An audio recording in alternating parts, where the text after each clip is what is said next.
right, so as Nadina said, I got most of my education in the US. I got my PhD at Arizona State University, and I worked in the US for a few years before coming back to Spain.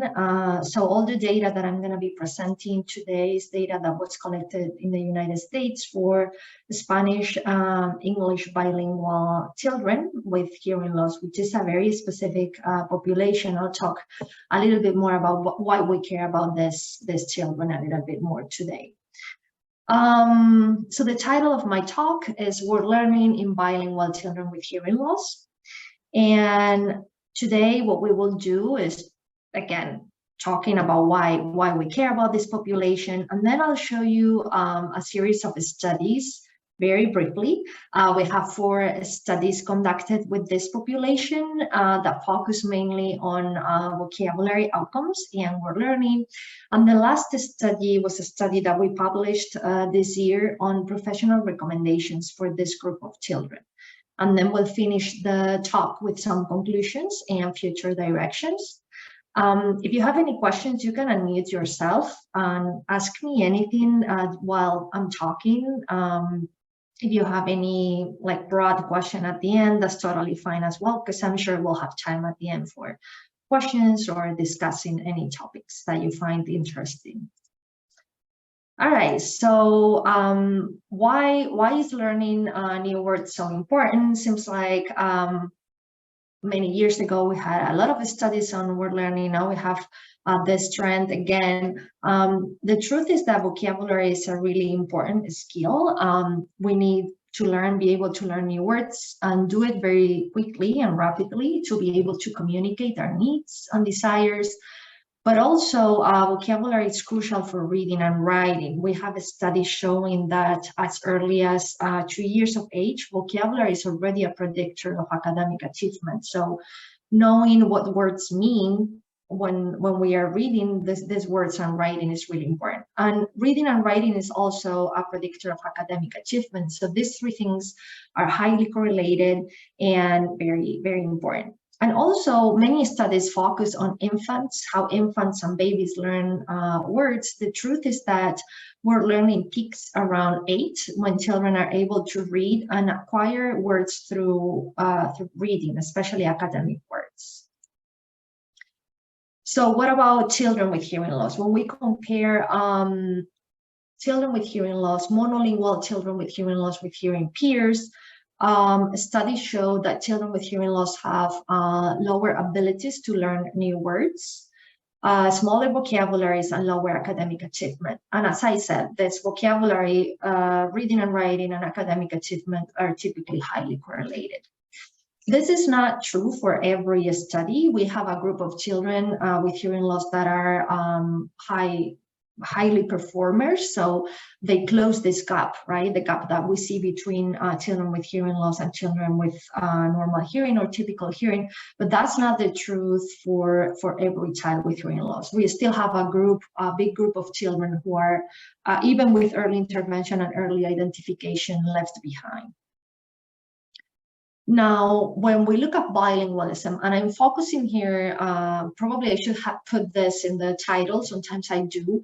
I'm focusing here on oral bilingualism. So children that are born with a hearing loss and are in a context where they are learning 2 oral languages at the same time, in this case, English and Spanish.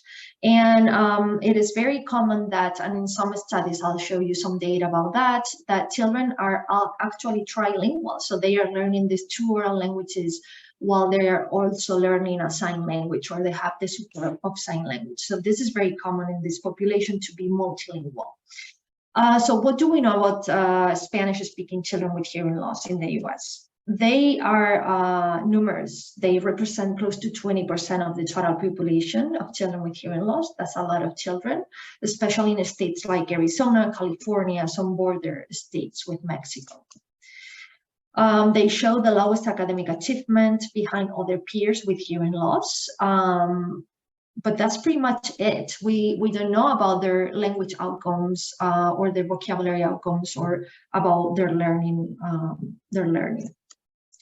And something that we know, and this comes mainly from case studies, is that they have the capacity to become orally bilingual. So there are many case studies showing that when children have the opportunity, they are growing up in a bilingual context. So mom speaks one language, dad speak another languages, or some immigrant families, they can become orally bilingual, which is good, but obviously we need more information about how this is actually happening, and in terms of language learning, and in terms of support, what kind of support these children need.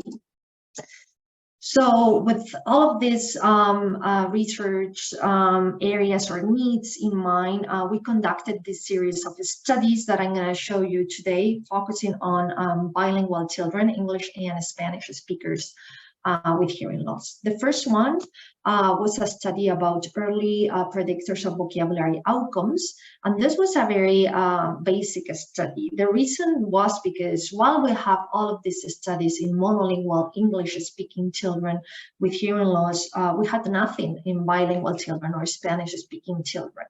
And so we had access to a national database. I'll tell you a little bit in a minute. And we were able to ask this question: what predicts early expressive vocabulary in Spanish-speaking children with hearing loss? This is the national database. We had access to the NICAP project that was run by the University of Colorado Boulder. So we selected 53 children that were between 8 and 36 months of age. And they had mild to profound hearing loss, and we used the MacArthur inventories, which are basically a list of words that parents have to check to indicate that children are able to understand and produce the words. So what we did here is adapt this inventories to reflect vocabulary in all of the languages that children were exposed to, which were Spanish, English, and American Sign Language. I have to say that because children were below 3 and they were from Spanish-speaking homes, basically the data that I'm going to show you, the vocabulary data that I'm going to show you is in Spanish. But just so you know, we accounted for words in the other languages.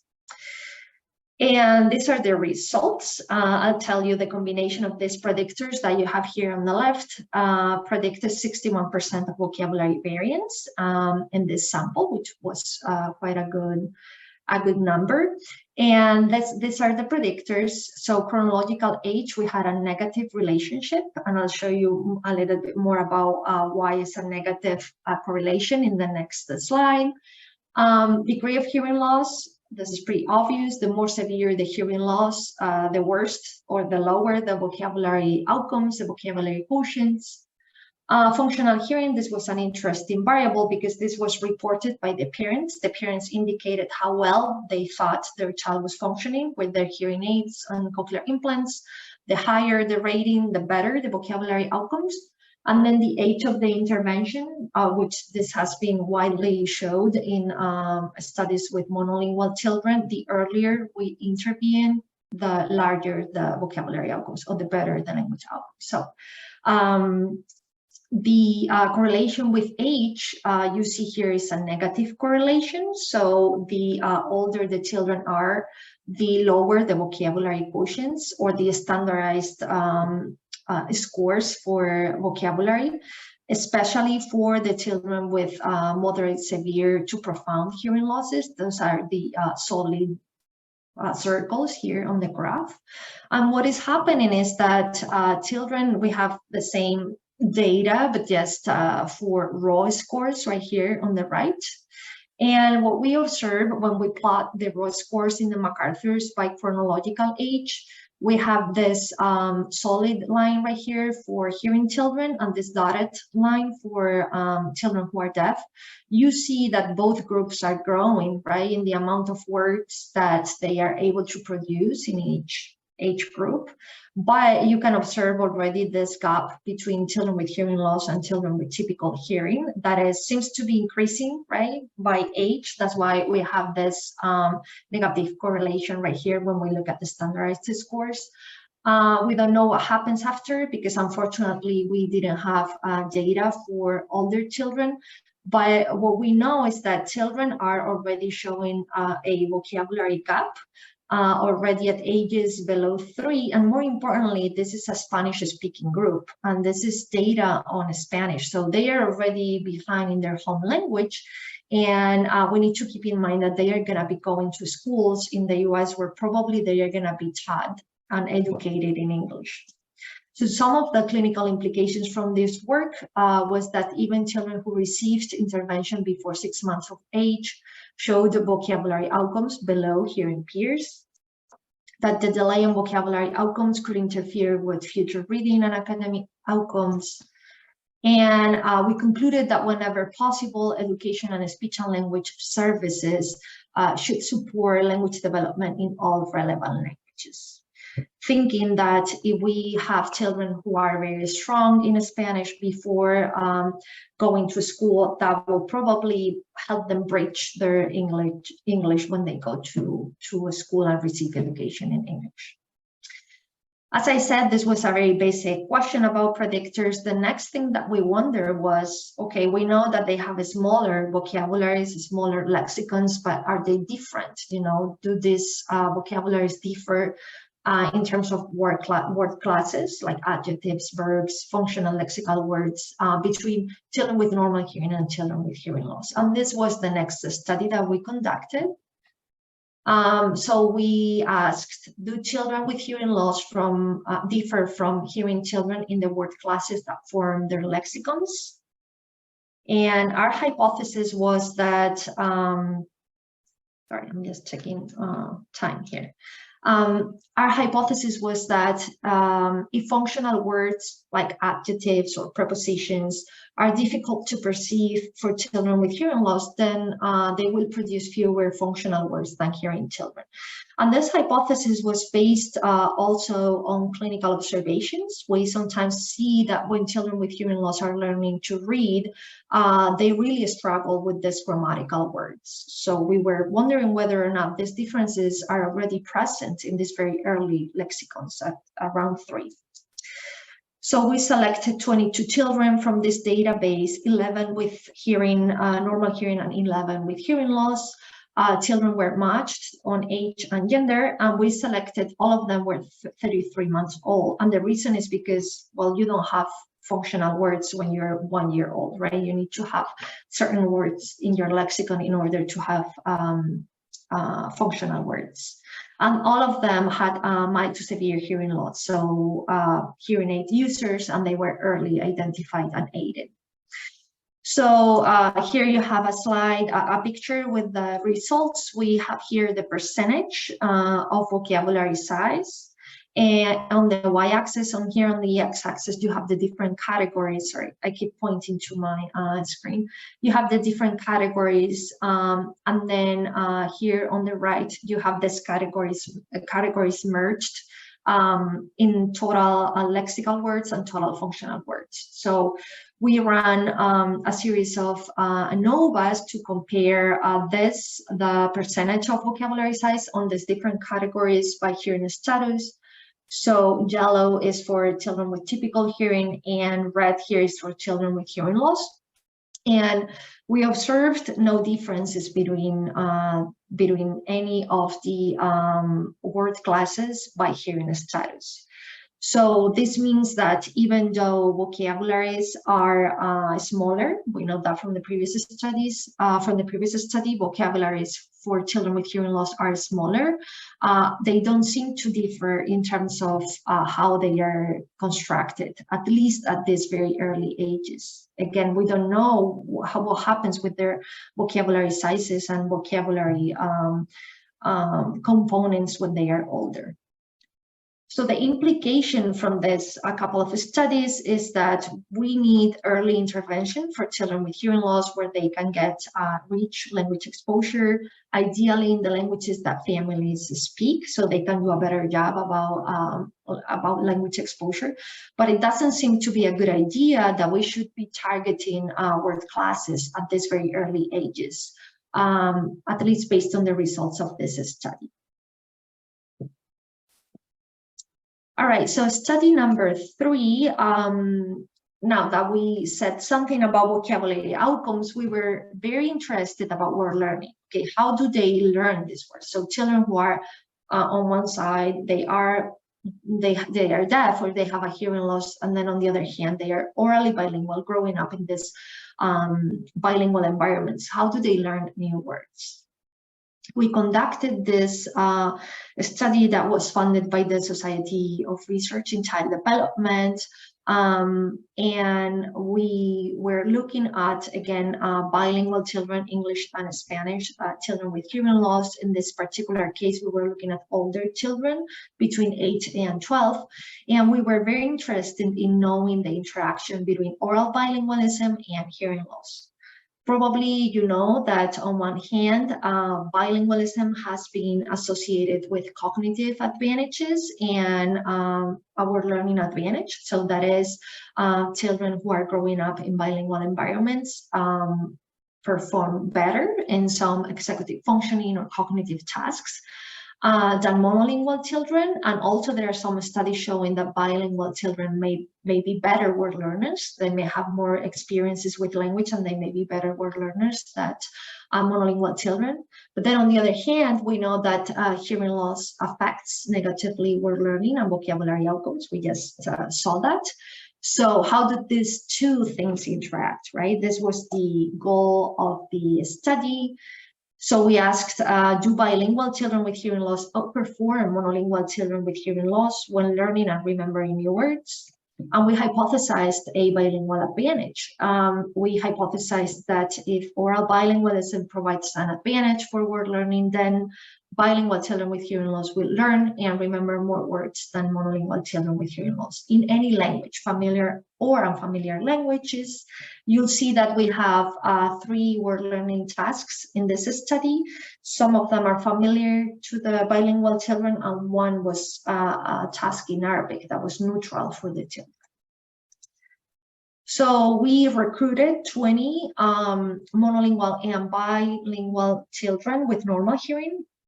And we were aiming for 20 in these groups, but we had 13 bilingual children with hearing loss. And this is simply because, you know, recruiting is hard, particularly when you are adding more and more characteristics, right? In this case, they needed to have, they needed to be bilingual, and they needed to have hearing loss as well. Children were between 8 and 12 years of age.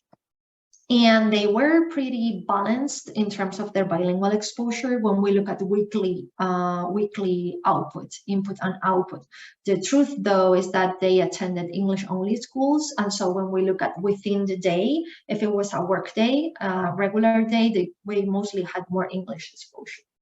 They were sequential bilinguals in the sense that even though they have some siblings, they spoke English at home, mostly they spoke Spanish at home, and their parents spoke Spanish at home. They had mild to moderate hearing loss, so hearing aid users for the most part, or Baja users, and they had no additional disabilities, cognitive or speech impairments that were not related to the hearing loss.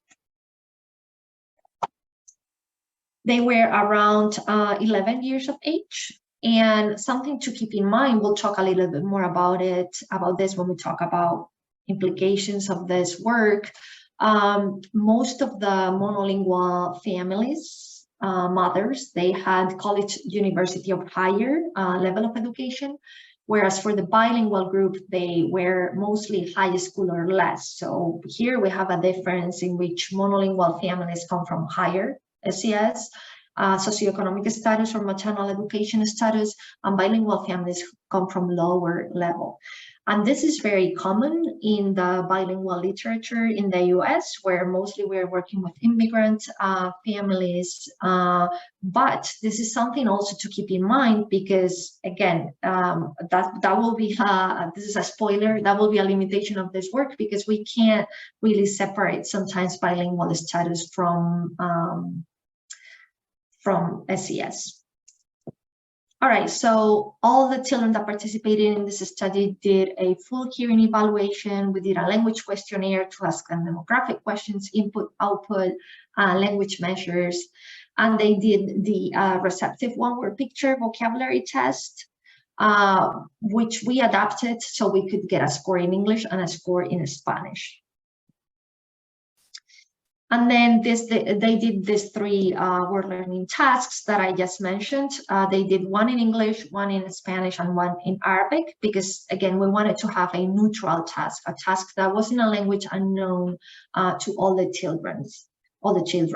And the tasks were exactly the same. They had to associate new words with new reference, like these pictures that you have here, and they did some kind of game on the screen. The only difference between these 3 tasks is that words were created following the phonotactics of each of the languages. So English words sounded like English, Spanish like Spanish, and Arabic like Arabic.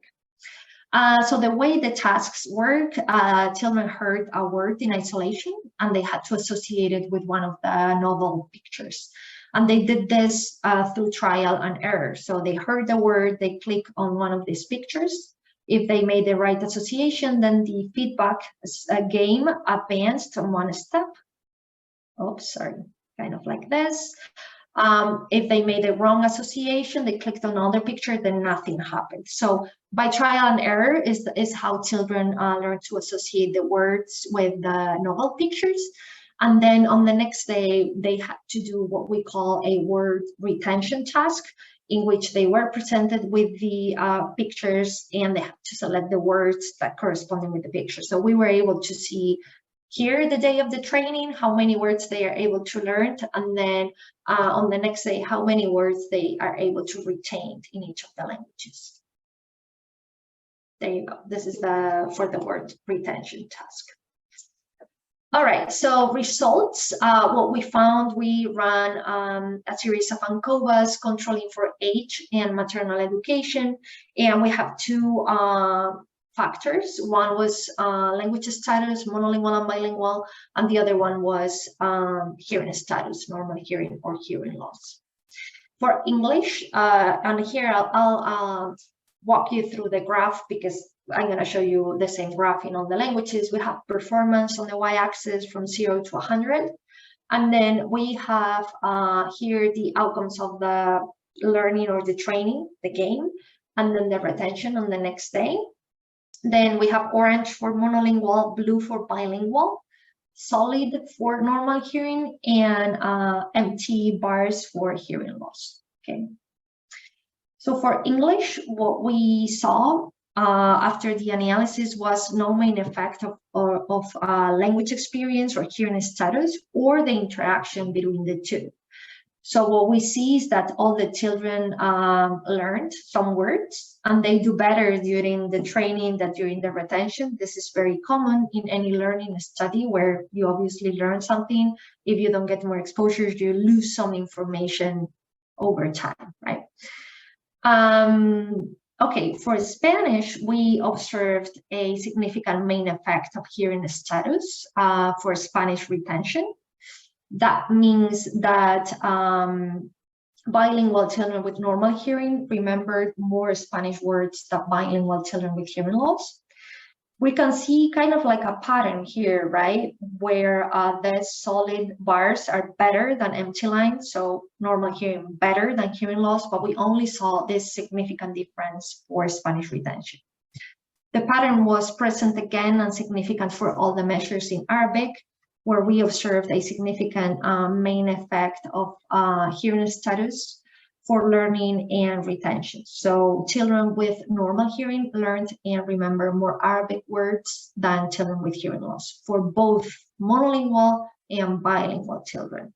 But we didn't see in any of the tasks a bilingual advantage, as we were expecting. We were expecting that blue would be better than orange, and that's not the case for any of the groups. Now, before we dive into the discussions and implications about what this means, let me show you the correlations, because this was very interesting. We actually got a couple of papers on this finding, because we assessed vocabulary in both English and Spanish separately. We were able to assess the correlations between the dominant, in this case English, marked here in red, the correlations between the dominant and the non-dominant languages and word learning. And we observed this language dominant pattern, in which vocabulary in English was correlated with basically all the word learning measures. And vocabulary in Spanish was correlated with Spanish retention. I didn't tell you, sorry about these numbers, but basically these are all word learning measures. Number 11 is in Spanish, where we see this blue square here. Receptive Spanish in vocabulary was correlated with the Spanish word learning, which was an interesting pattern as well. So what are some implications of this work? Bilingualism was neither an advantage nor a disadvantage for word learning in children with and without hearing loss. And this is very important because even though we were expecting to see, or we were, hypothesizing, we may perhaps see an advantage for bilingual children, we didn't observe differences, and this is important. We are talking about children who are from lower socioeconomic status, as I told you, but they still are at the same level of learning than their monolingual peers. So that's very important as well. Hearing loss, though, did reduce learning and especially retention of words in languages other than English, which was the dominant language. So we interpret this result as, okay, we didn't get to observe these differences in English, but when tasks become more challenging in the least dominant languages, that is Spanish and Arabic, that was the most distal and unknown language, is when we observe these differences, probably because children don't have any phonological representations of these words and of these languages in their mind. So getting to have the hearing acuity to learn and remember these words is hard.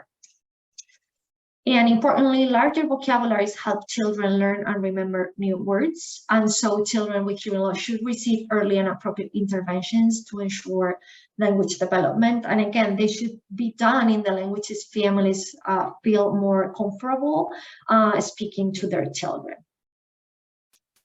Okay, and the very last study, I think we have time for it because it will be very short. We asked these families about the recommendations that they receive from professionals. So we asked caregivers of children with hearing loss who are growing up in bilingual environments, so basically caregivers that speak Spanish at home, what type of recommendations they get from professionals in terms of oral bilingual education. We asked what recommendations did Spanish-speaking caregivers of children who are deaf and hard of hearing in the US, again, this is all data from the United States, receive from professionals on oral bilingualism. And we predicted that caregivers will report a higher percentage of professionals discouraging or not making any recommendation on oral bilingualism than professionals encouraging oral bilingualism.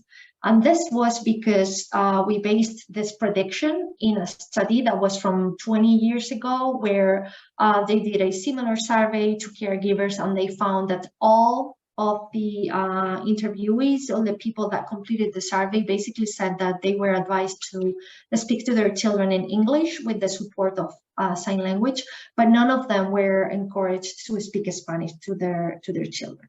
So this was our prediction. And we also asked, do professional recommendations, caregiver beliefs, and language practices predict child language proficiency? So we had a questionnaire with all of these variables. We asked them about their beliefs.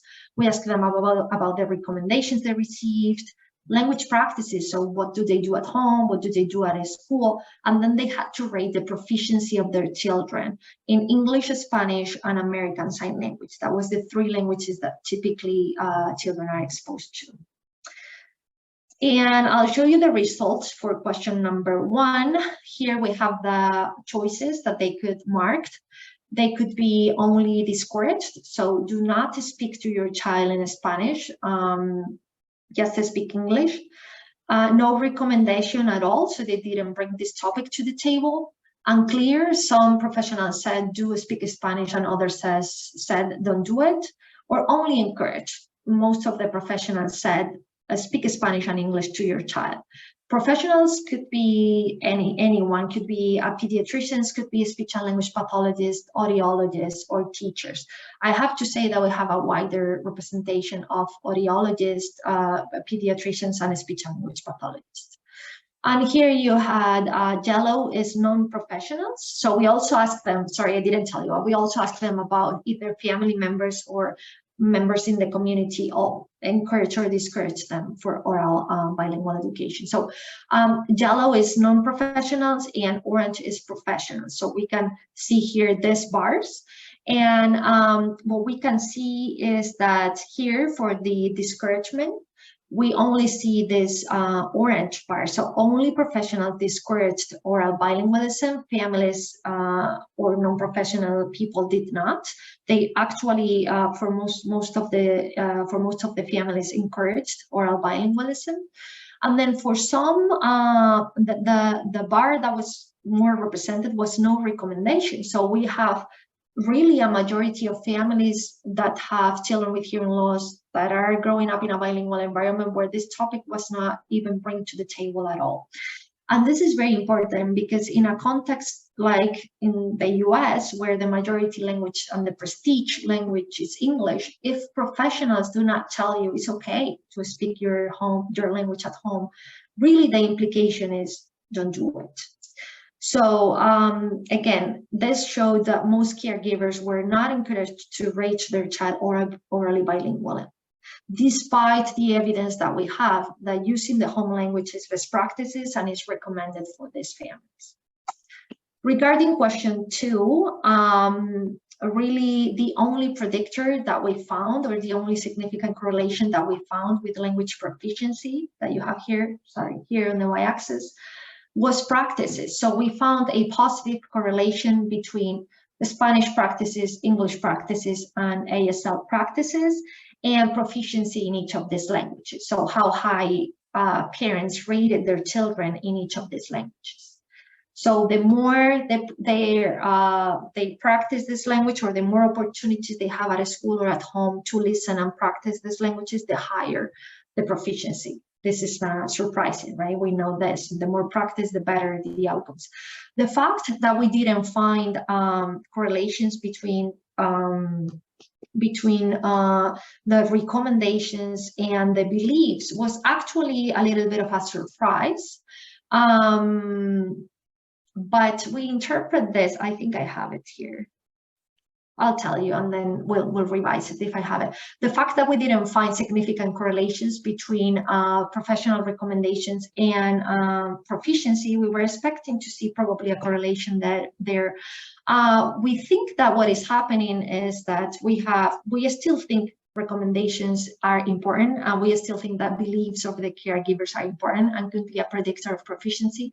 What we think is going on is that we have a sample of caregivers that speak only Spanish. They're mostly from low socioeconomic status. They speak Spanish at home because that's what they know, no matter what they are told or no matter what they believe. Even if they believe learning English is very important, they may not have the ability to provide that input to their children at home.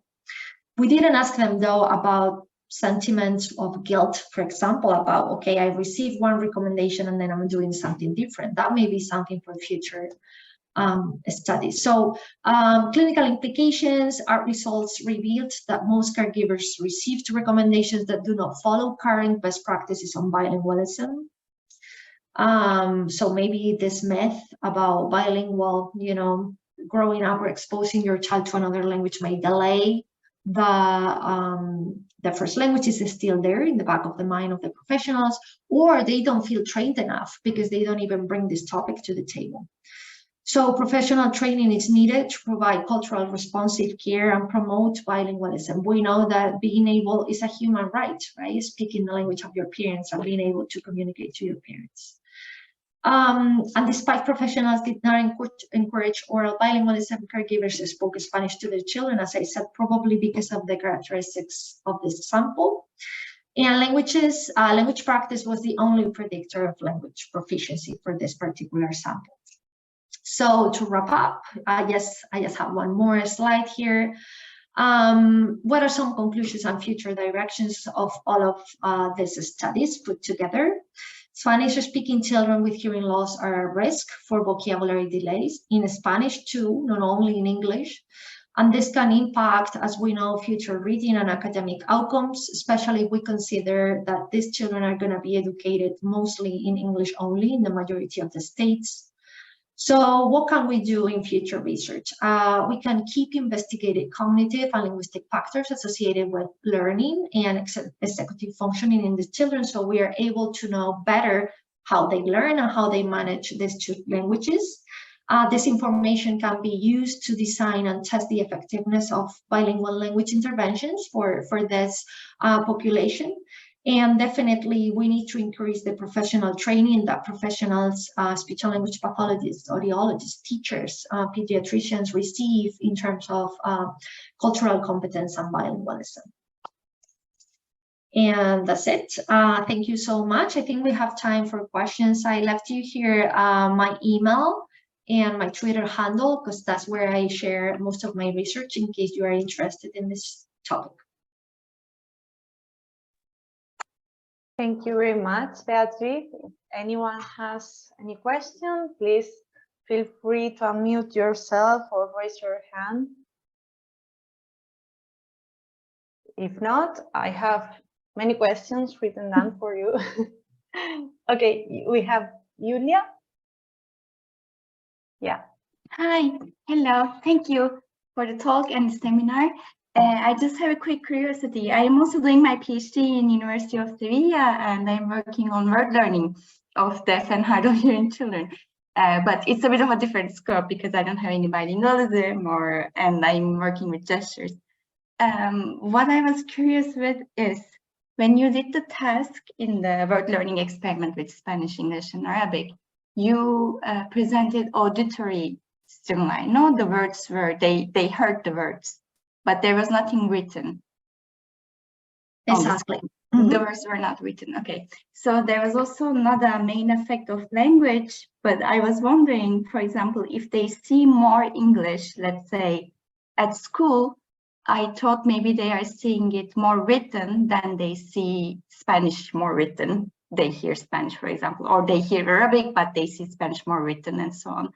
I wonder if there was any, I don't know, moderator or any hypothesis about this oral bilingualism. I understand by modal bilingualism, I'm not going to ask anything about it because it's going to be more complicated. But for the written stimuli in the same task, what would happen maybe? I think that's a very interesting point, because when we were designing the tasks, because they are between 8 and 12, something that we thought for particularly for the words retention task, the one that they did on the next day, was like, okay, let's have them the picture, and then they can, they have a bank of words that are written, and they can, you know, just select the one, the written form. And then we were designing the Arabic task, and we were like, no one knows how to read and write in Arabic, so this is not gonna work. So that's why we had everything was oral. We didn't have anything written. I think probably, I don't know, to answer your question, what we may have seen. I can predict something similar in the sense that, okay, I'm dominant in English, I have a lot of experience in this language, orally, even like reading and writing. So I would predict they will do good in English, as we have seen, at least better than in Spanish and Arabic, where they have less reading and writing exposure. But we don't have that data because this was an oral task, 100%. Okay, it was just a curiosity. Yes, I didn't think about Arabic, but might be confounding, but yeah, you're right. Okay, thank you. Thank you.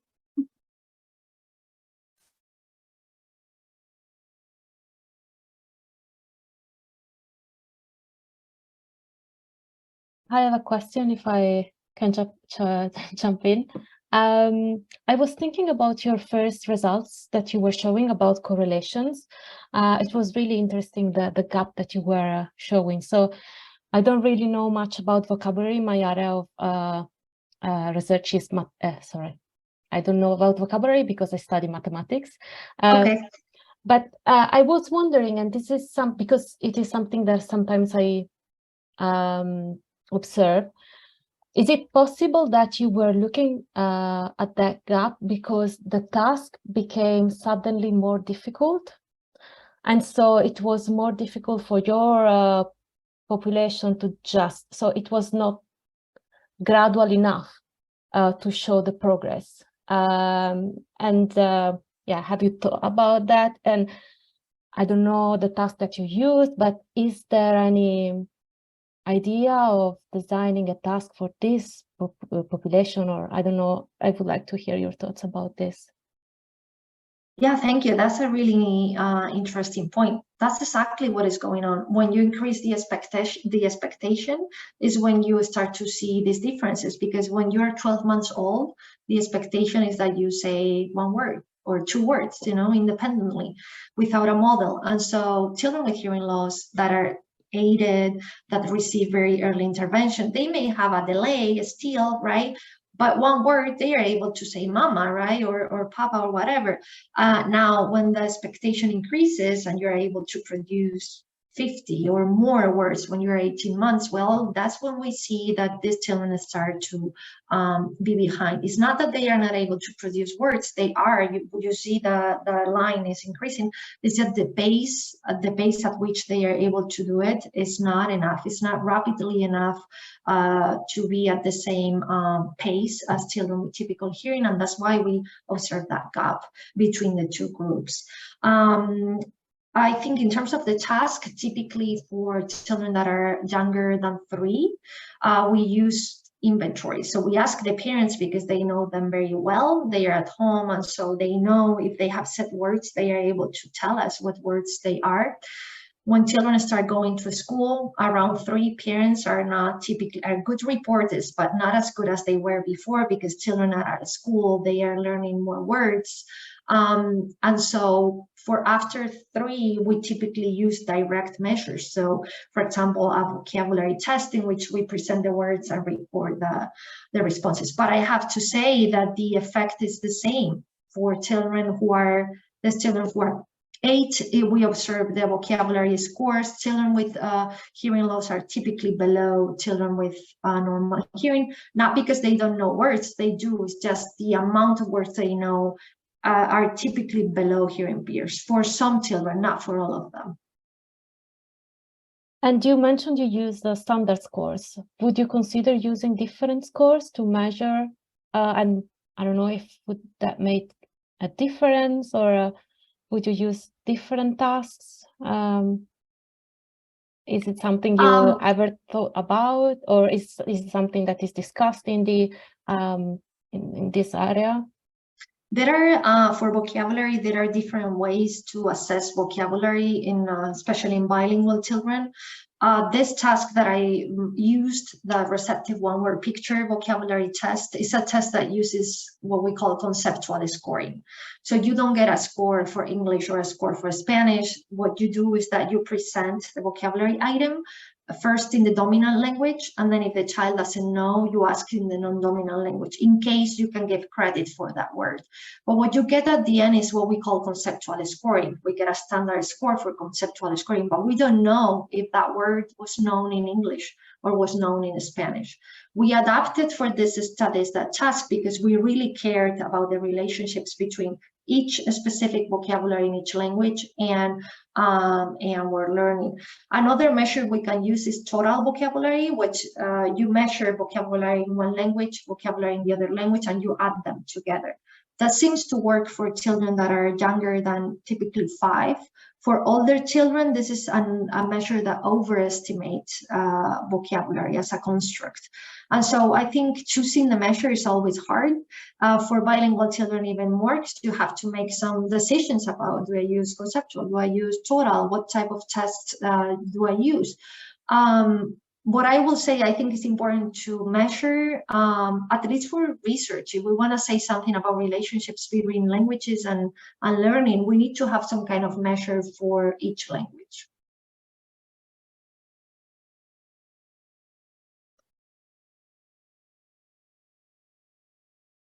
So I have more questions. Regarding study 2, for me it was really interesting the fact that function words that they had the same punctuation, because, you know, then when they are reading, it seems that their difficulties with function words, their comprehension when reading. So I don't know if you said it, maybe yes, and I didn't listen to that. the results that you show were about understanding function words or producing function words? It was about producing. Okay. And do you have any hypothesis or explanation about why they were more or less the same, but then they seem to lag behind their hearing peers when they get older? I think, well, the hypothesis was, as you're saying, like, oh, we are gonna probably see a difference between functional and content words for these children, because, you know, we see it throughout, especially when with reading. I think the fact that we didn't observe a difference in this age is related to probably to the measurement. As we are saying, Erica was saying, this is an inventory of words, and the functional words that you expect in a child who is 3, right, or 30 months, well, are not too many. There are some that you expect, obviously, like some articles, already some prepositions like up, down, like things like that, but you don't expect a high, you know, level of functional words. And I think that's what is going on. I bet, I don't think there are any studies on this, but that will be very interesting to do. I bet if we have some kind of language measure and reading measure in children who are 6, you know, and have a hearing loss, I think we'll see a different story. I think what is going on is that it's probably too early, you know, to find these differences that then we observe in clinical practice. So I think the main takeaway is that we should probably look at these differences later on, and that maybe when you are 3, this is not that important. It's more important to have a lot of exposure to language without worrying about highlighting up, you know, in a sentence at this point. Okay. And another question is that I totally agree with what you say in study 4 regarding that. Well, I was seeing your results of professionals, the recommendations they provide regarding bilingualism, and I was thinking of students, even at the university, students of speech and language therapy. They still believe and have doubts whether recommending parents of people, not only students who are deaf, but also to those who have a language disorder, to go and continue with their bilingualism or just focus on one language.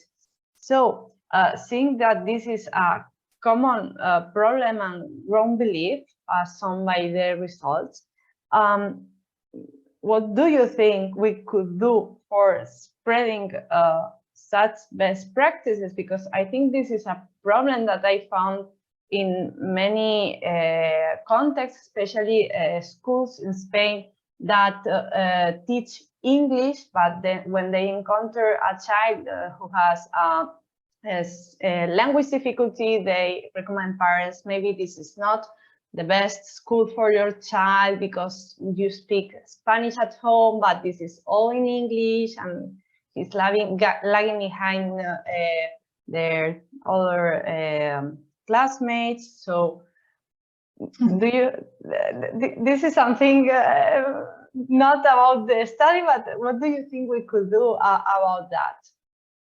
I think you bring a very interesting topic. We'll probably need like another hour to talk about that, but I think it's very important to make a distinction here. Not because I want to be picky, you know, bilingualism is bilingualism, but I think socially is important, right? When you are born in a family that speaks a language that is different from the language in the community because you're an immigrant, because you moved, whatever. I think bilingualism in that context is not a desire, it's a need. You need to be able to speak to your parents, your grandparents. So that's a need, and that's the need we are presenting today, right? So if that child has a disability in that context, then well, I mean, they need to be able to speak to their families. So there is no doubt about this. They shouldn't be a doubt about this. There is doubt, right? And this bilingual myth is still in the game, but they shouldn't be a doubt. I think we need to be better at, you know, communicating this need, that bilingualism in this context is a need, how this therapy has to be to the extent of possible in both languages, assessments should be in both languages, right? I think that's really important. Now, the other area that you bring, like, for example, here in Madrid, we also have many bilingual schools, right, for English and Spanish for children. And there is a huge debate about how this is done, right? Are professionals trained to do this? Are their children learning even Spanish, right? Like, there's a huge debate about this. And then when we add disability on top of it, then explodes, right? So what do we do with this situation?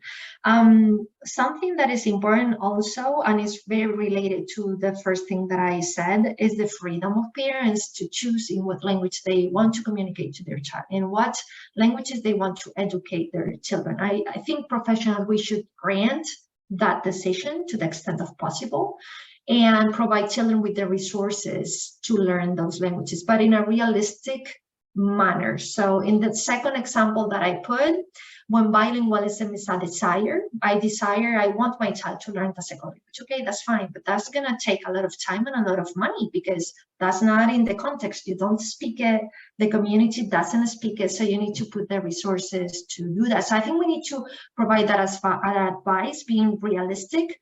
But when that comes to a family with a disability, it's the same advice. I mean, we have no evidence whatsoever that because a child has a disability can't speak a second language. So I think we need to be able at communicating that better, and hopefully reduce these bilingual myths